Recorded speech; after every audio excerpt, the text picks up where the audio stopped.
مقابلہ بنتا ہی نہیں ہے. آدم بننے والا ہے، علی بنانے والا. علی کا آدم سے مقابلہ کیسے؟ آدم مخلوق ہے، علی خالق ہے. علی خالق ہے. میں اللہ کو علی کہوں وہ خوش ہوتا ہے، علی کو اللہ کہوں یہ تلوار نکالتا ہے. نہ تو قوالی کیا وجہ اسے تیرے نام سے پکاروں وہ خوش ہوتا ہے، تجھے اس کے نام سے پکاروں تو مارتا کیوں ہے؟ علی کہتے تجھے اپنے مرشد علی کی قریبی کا اندازہ ہی نہیں ہے.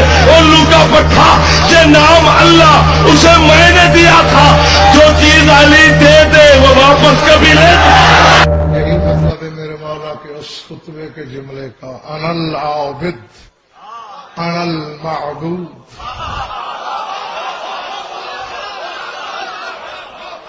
جیو جب تک دل چاہے جیو. ابھی فرماتے ہیں میں عابد بھی ہوں میں معبود بھی ہوں. اب جس کے پاس عمر ہوگا وہی نظام ہوگا. اب اس نظام کو آگے کون چلائے؟ جب الامر ہوگا تو اب یہ جو نظام کا امر مرکز بن رہا ہے، مقام کیا ہو؟ مقام ربوبیت. میری طرف دیکھیے نا، میری طرف دیکھیے، میں سمجھاؤں گا آپ کو. اب یہاں مقام ربوبیت کا مطلب یہ ہے کہ وہ بھی رب ہے، یہ بھی ہے. فرق یہ ہے وہ ان کا رب ہے، یہ عالم کا.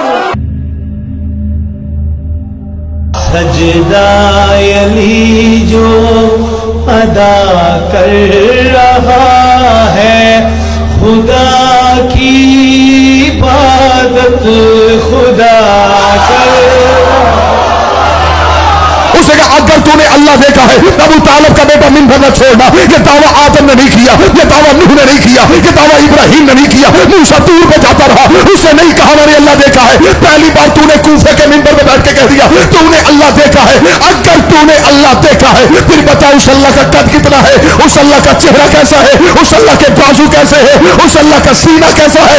بتا کیسا لگتا ہے. اللہ بولا اور شور ادھر دیکھ، ایسا لگتا ایسا لگتا. یہ طبقہ سب سے زیادہ خطرناک طبقہ ثابت ہوا پوری تاریخ میں تشیع کے لیے. اتنے کوئی ظالم ستمگر لوگ نہیں خطرناک ثابت ہوئے، نقصان دہ، جتنے یہ ثابت ہوئے ہیں. عام لوگوں کی نفسیات یہ ہے کہ جب کوئی برا کہے تو برا ہوتا ہے. غلط آدمی وہ ہوتا ہے جو برا کہے، لیکن جو تعریف کرے، حد سے زیادہ بڑھا کے بھی تعریف کرے، نعوذ باللہ تعریف میں اللہ کے درجے پر بھی فائز کر دے، یہ برا کام نہیں کر رہا. یہ اس کا عقیدہ ہے، یہ اس کا عشق ہے، یہ اس کی محبت ہے. کسی نہ کسی طریقے سے عام آدمی اس کو توجیہ کر لیتا ہے.